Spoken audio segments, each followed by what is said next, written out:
Hey friends, welcome back to the channel. In this video, we're going to talk about my tips for applying to NALCAP to be an Auxiliar de Conversacion. These are all the things that I wish I would have known before applying to the program. I hope it's helpful. Let's do this.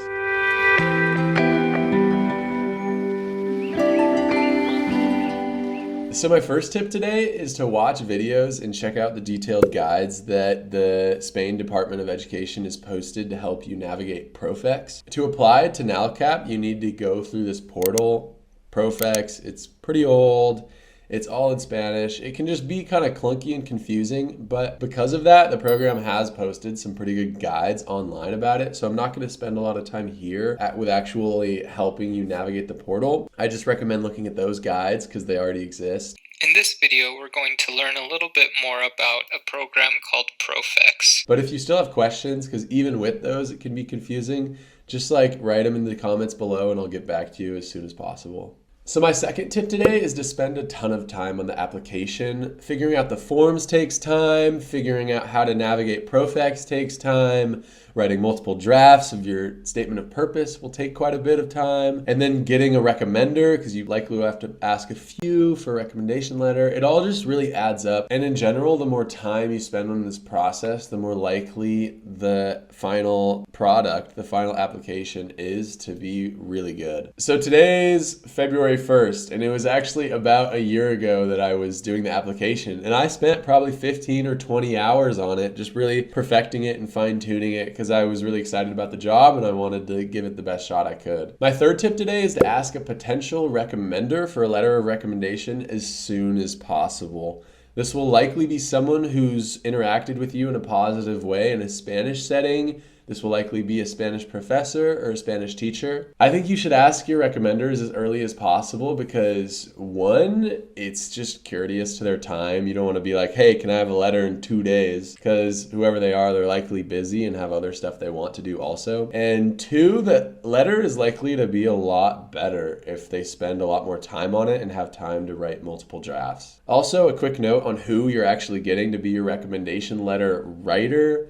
They could be in different departments. Like you could find excellent recommenders in things like international relations. But I think the further away you get from the idea of cultural exchange, the less relevant that recommender will be, like math or biology, because NALCAP is really trying to foster cultural exchange. And if this recommender hasn't seen you in that sort of environment, it just won't make as much sense for them to be a recommender. So just really put in a lot of thought into who you're getting and also how much time you're giving them to write you a letter. So my fourth tip today is to just write an amazing statement of purpose. The college professor who helped me navigate this whole application actually told me this is the most important part of your application because it's the part where you get to directly speak to the application board who will be approving or denying your application. In terms of content, I think this essay is all about why you want the job. It's called a statement of purpose, but I like to think of it as a statement of why. Why do you want to teach in Spain? Personally, I highlighted 4 reasons why I wanted to be an auxiliar. My first one was that I love cultural exchange because it makes us appreciate how culture has shaped us, but also that we're all just people, despite the many differences we might have. Number 2, I said I wanted to be an auxiliar because I wanted to be an asset wherever I worked. And I knew that with my love of learning and positive mindset and hard work ethic, I would be an asset here. Number 3 was that I want to become fluent in Spanish to be able to deepen my connections through the Spanish language. And this job with the daily interactions in Spanish would be just an amazing way to get fluent. And my fourth one, really simple, is that I love Spain. I love the food, architecture, people, and I wanted to live here. You may have these reasons, you may have different ones, but the important part is that you're honest while also considering what the application board is looking for in its applicants and then highlighting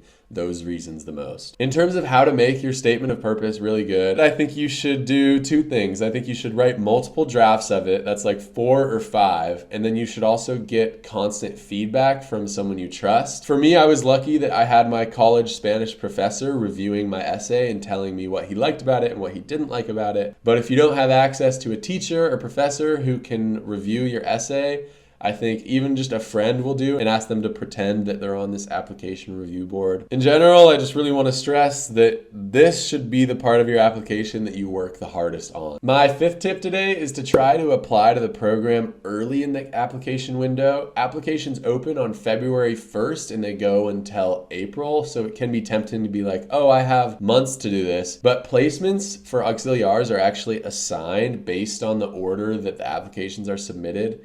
So the earlier you submit, the more likely you are to get this job. A little caveat for that tip is to just don't sacrifice the quality of your application just to submit it a bit earlier. I have no basis for this, but I would imagine that an excellent application submitted in April is more likely to be approved than a mediocre application in February. But I think it's just up to you to find that perfect balance where you're like, okay, I don't know if I could improve my application a lot more, and the more time I wait, the less likely I am to get a placement. It's just up to you, but really have these things in mind. There's never going to be a perfect day to submit it, but just whenever you're confident that you've spent enough time on your statement of purpose, all the forms are filled out, it's good, then I'd say click that submit button. Anyways, the last thing I want to say to you is just best of luck. I have loved this job, and I remember during the application process wondering, is this really worth it? This is kind of a lot of work, a lot of time that you're putting into it, but it's been so worth it. I've loved it. With this job, you get to live in Spain for 8 months, and that is just like such a privilege, such a gift. Best of luck on this application process. If you have any questions whatsoever, leave them in the comments below. Anyways, please like this video if you found it useful, and subscribe to this channel if you want to follow Rika and I as we go to 50 countries. Peace out.